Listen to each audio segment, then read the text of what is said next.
Look at MiFID in Europe, where you've got the buy side probably going to reduce their research consumption because of the MiFID II regulations.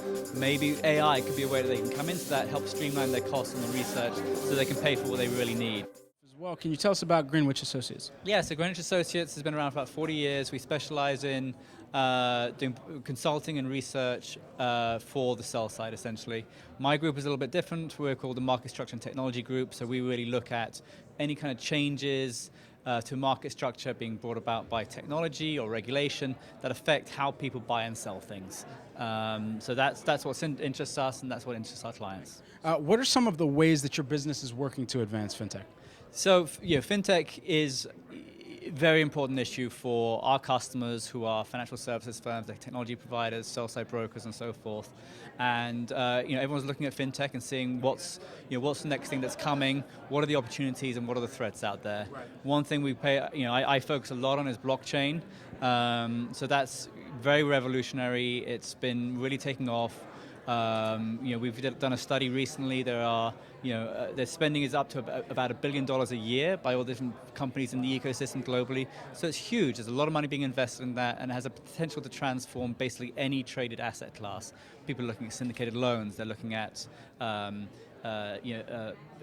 corporate bonds, looking at payments, all these different types of order types. So that's one area of FinTech. Beyond that, I was just on a panel just now talking about AI, artificial intelligence. Huge impact there as well. There are companies out there that can just take some raw data, analyze it, and generate a research report. We spoke with iCentium. They have a portfolio that's a product that looks at Twitter feeds and generates buy and sell signals off that. They're up 25% last year. Another company we were talking to on the panel, they're creating compliance monitoring tools. So they're using AI to look at trading behaviors and spot potential illegal activities and so forth. So all this stuff is very interesting to our clients, and that's what we cover. So who would you define as some of the most influential leaders in this FinTech space? I think I'm looking towards some of the venture capitals out there. We had a panel on venture capital out there. It's very important. These are the companies that are the lifeblood, because they fund the startups that are out there, and they risk their capital. So a couple of people in that space, I think, Mark Andreessen, he's done a lot in the FinTech space. Obviously, he's the founder of Netscape. I follow a lot of his stuff. Another person is Barry Silbert, who's the founder of Second Market, sold that to Nasdaq, your company. Now he's focused on Digital Currency Group, which is very much focused on Bitcoin and blockchain. And I'd say another person I think I respect very much is Chris Larson.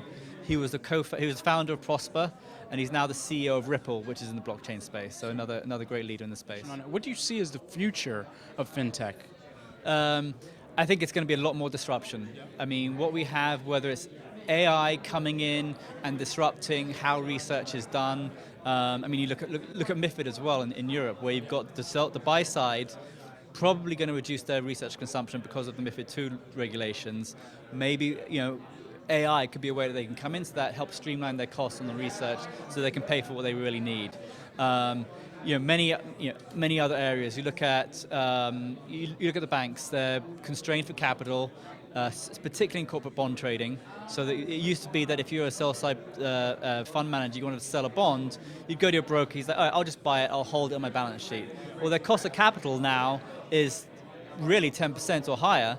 So it costs them a lot of money to hold it on the books. They're less prepared to take this onto their books. So there's a lot of companies and a lot of other trading systems coming in and maybe disintermediation is too strong a word, but disrupting the way traditional finance has happened. So I think the future is going to play out over the next probably 15 years or so, and I think the world will look like a very different place at the end of that.